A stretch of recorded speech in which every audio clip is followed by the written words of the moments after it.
और इस बीच एक बड़ी खबर पुंछ से, जहां पर सेना का सर्च ऑपरेशन लगातार जारी और ये बताया जा रहा है कि 50 संदिग्धों को हिरासत में लिया गया है। पुलिस लगातार पूछताछ कर रही है। जो आतंकियों की मदद कर रहे थे उन मददगारों की लगातार जारी है तलाश और इसी कड़ी में 50 लोग धरे गए हैं। इनको हिरासत में लिया गया और ये बताया जा रहा है कि इनसे लगातार पूछताछ का सिलसिला बना हुआ है। सर्च ऑपरेशन के तहत 50 संदिग्धों को लिया गया हिरासत में। संदिग्धों से पूछताछ कर रही है पुलिस। आतंकियों के मददगारों की तलाश लगातार जारी है। आपको यह भी बता दें कि फोर्स की टीम पर हमले को लेकर जारी है यह अभियान और इसी कड़ी में सर्च ऑपरेशन के दौरान 50 संदिग्ध लिए गए हैं हिरासत में और इनसे की जा रही है पूछताछ।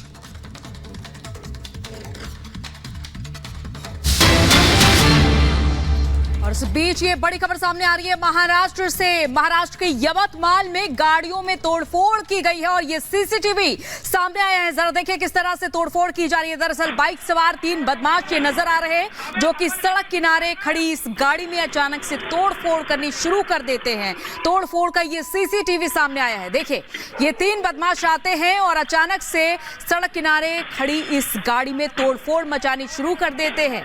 ये गाड़ी सड़क किनारे खड़ी हुई थी। ये बाइक सवार बदमाश वहां पर पहुंचे और किस तरह से तोड़फोड़ मचा रहे हैं ये पूरी घटना सीसीटीवी में कैद हुई और ये वीडियो यवतमाल का बताया जा रहा है। ये पूरी घटना यवतमाल की बताई जा रही है जहां पर इस तरह की वारदात को अंजाम दिया गया है। रोड किनारे ये खड़ी गाड़ी जिसमें तोड़फोड़ मचाते हुए कुछ लोग।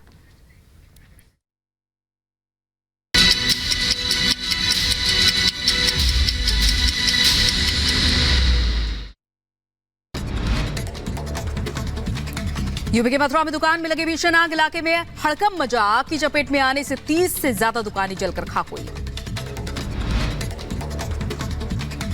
कर्नाटक के राजान कुंटे के अस्पताल में लगी भीषण आग। सूचना पर पहुंची फायर ब्रिगेड की गाड़ियां। आग पर पाया गया काबू। यूपी के नोएडा में गोल्फ सिटी सोसाइटी के सामने दुकानों में लगी आग। गैस सिलेंडर ब्लास्ट से हुआ हादसा। लोगों में हड़कंप मचा। नोएडा में नहीं थम रहा कुत्तों का आतंक। लिफ्ट में एक मासूम को कुत्ते ने काटा। वीडियो भी आया सामने। जम्मू कश्मीर के पुंछ में आईएएफ पर हमले के बाद सुरक्षा बलों का एक्शन। इलाके में सेना का सर्च ऑपरेशन जारी। आतंकियों की तलाश में जुटे सेना के जवान। और फाजिलिका में बीएसएफ और पंजाब पुलिस की संयुक्त कार्रवाई। जवानों ने एक संदिग्ध ड्रोन को किया बरामद। यूपी के अंबेडकर नगर में पुलिस को बड़ी कामयाबी मिली। 2 आरोपियों को गिरफ्तार किया गया। एक बदमाश स्मैक के साथ अरेस्ट। दूसरे आरोपी अपहरण मामले में फरार था। और इसी बीच आपको बता दें ईवीएम में आग लगाने की कोशिश का एक संदिग्ध मामला आया सामने। पुलिस ने मतदाता को हिरासत में ले लिया है। अधिकारियों का कहना है कि पुनर्मतदान की जरूरत नहीं है। कर्नाटक के बेंगलुरु में बारिश के बाद सड़कें जाम हो गई। सड़कों पर पानी भरने से यातायात ठप हुआ। हरियाणा में सरकार पर गहराया सियासी संकट। 3 निर्दलीय विधायकों ने बीजेपी से वापस लिया समर्थन। कहा राज्य की सभी 10 सीटें जीतने के लिए कांग्रेस का करेंगे समर्थन। निर्दलीय विधायकों के समर्थन वापस लेने पर सीएम नायब सिंह सैनी का बयान। कहा कांग्रेस कुछ लोगों की इच्छाओं को पूरा करने में लगी। जनता की इच्छाओं से कोई लेना देना नहीं है। निर्दलीय विधायकों के बीजेपी छोड़ने पर भूपेंद्र सिंह हुड्डा का बयान आया सामने। कहा सरकार को तुरंत छोड़ देना चाहिए। पद लागू कर देना चाहिए राष्ट्रपति शासन। कर्नाटक के शिवमोगा में महल की तरह सजाया गया मतदान केंद्र। मतदाताओं का हुआ अभिषेक। स्वागत के बाद मतदाताओं ने मतदान किया।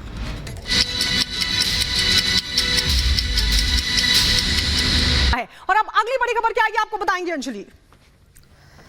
बिल्कुल, जैसा कि गायत्री आप तस्वीरें भी दिखा रही थी कि किस तरह से बुलडोजर एक्शन लिया गया है और पड़ोसी देश पाकिस्तान में भी योगी सरकार का बुलडोजर मॉडल अपनाया जा चुका है। पिछले साल जब इमरान खान की गिरफ्तारी के दौरान भी बुलडोजर एक्शन हुआ था और इमरान के बंगले के अवैध निर्माण को भी पुलिस ने बुलडोजर चलाकर ध्वस्त कर दिया था। और ये तस्वीरें उस वक्त की हम आपको दिखा रहे हैं जब बुलडोजर एक्शन पाकिस्तान में भी हुआ था। यानी कि सीएम योगी आदित्यनाथ का जो बुलडोजर एक्शन है उसका जलवा सिर्फ भारत ही नहीं, भारत के अलग अलग राज्यों ही नहीं, यूपी से निकलकर बल्कि विदेशों तक जा रहा है और पड़ोसी मुल्क भी उसी नीति को अपना रहा है कि कैसे गुंडे माफियाओं पर, अपराधियों पर शिकंजा कसना है तो यहां पर बुलडोजर एक्शन ही काम आएगा। और ये तस्वीरें भी उसी की बानगी है जब सीएम योगी आदित्यनाथ का जो बुलडोजर है वो पाकिस्तान में भी हिट हो रहा है, नीदरलैंड में भी हिट हो रहा है और इजराइल में भी। तो बुलडोजर मॉडल हिट नजर आ रहा है। आपको बता दें कि माफिया अतीक के खिलाफ योगी सरकार ने कड़ी कार्रवाई की थी। आपको याद होगा कि जिसके तहत अवैध निर्माण पर बुलडोजर चलाया गया था। अपराध के खिलाफ इस बुलडोजर एक्शन की चर्चा पूरे देश में हुई थी। ये तस्वीरें आपको दिखा रहे हैं उसी वक्त की। देखिए किस तरीके से बुलडोजर एक्शन हुआ था, माफियाओं के खिलाफ ये एक्शन लिया गया था। आपको याद होगा कि किस तरीके से प्रयागराज में माफिया अतीक के खिलाफ योगी सरकार ने कड़ी कार्रवाई की थी। दो तस्वीरें आपको दिखा रहे हैं। बड़ा एक्शन हुआ प्रयागराज में, जो एक्शन हुआ था वो नजीर बना सबके लिए और अब बाहर भी इसका इस्तेमाल किया जा रहा है। तो दो तस्वीरें आपके सामने।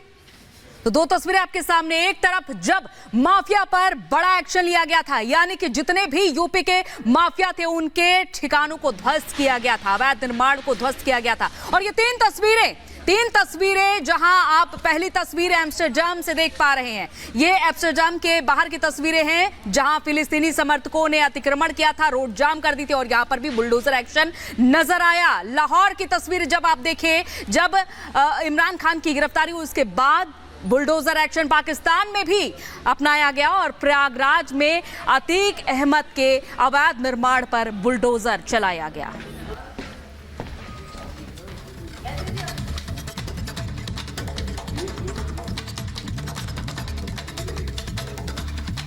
और इस बीच आपको दिखाते हैं कि पति को तालिबानी सजा। दरअसल ये बिजनौर का मामला है जहां पर पति और पत्नी के रिश्तों को कलंकित करने वाला एक मामला सामने आया। यहां पर किस तरीके से एक पति को एक पत्नी ने तालिबानी सजा दी, इस रिपोर्ट में आपको दिखाते हैं।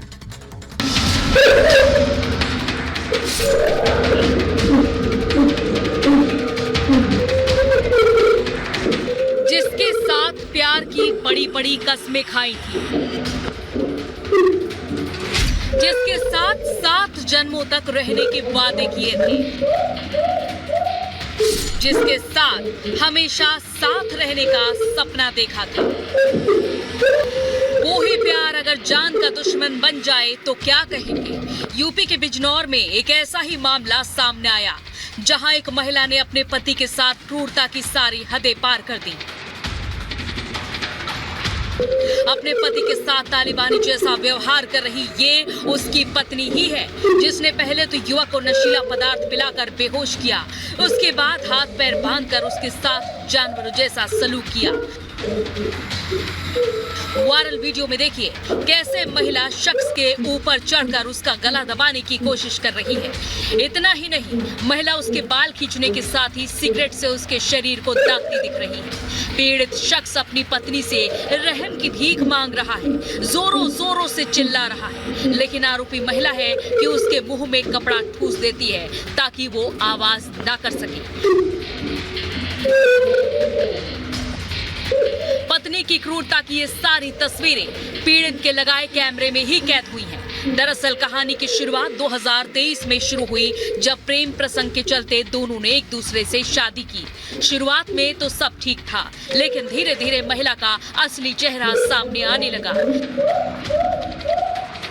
पीड़ित युवक ने आरोप लगाया कि महिला नशा करने की आदी है और आए दिन इसी बात को लेकर वो उससे झगड़ा और मारपीट करती थी।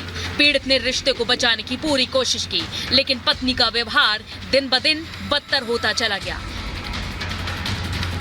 इसीलिए उसने पहले ही घर में कैमरा लगा दिया था और पत्नी की ये हिंसक करतूत उसी कैमरे में कैद हो गई।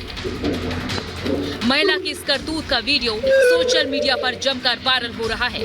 पीड़ित शख्स का इलाज चल रहा है। रिश्तों को कलंकित करने वाली महिला सलाखों के पीछे जा चुकी है। Bureau report, Republic Bharat. और चलिए अब बात करते हैं हरियाणा की, जहां लोकसभा चुनाव के बीच बीजेपी को एक बड़ा झटका लगा है। दरअसल मौजूदा हरियाणा सरकार से 3 निर्दलीय विधायकों ने अपना समर्थन वापस ले लिया और इसके बाद कांग्रेस का यह कहना है कि सरकार अब अल्पमत में आ गई है और मुख्यमंत्री को इस्तीफा दे देना चाहिए। देखिए इसी से जुड़ी ये रिपोर्ट।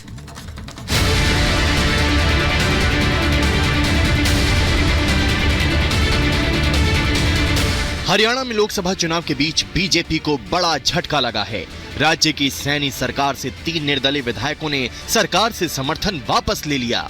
निर्दलीय विधायकों में पुंडरी से विधायक रणधीर गोलन, नीलोखेड़ी से धर्मपाल गोंदर और चरखी दादरी से विधायक सोमवीर सांगवान शामिल हैं। मार्च में बीजेपी जेजेपी गठबंधन टूटने के बाद पार्टी ने निर्दलीय विधायकों के समर्थन से सरकार बनाई थी।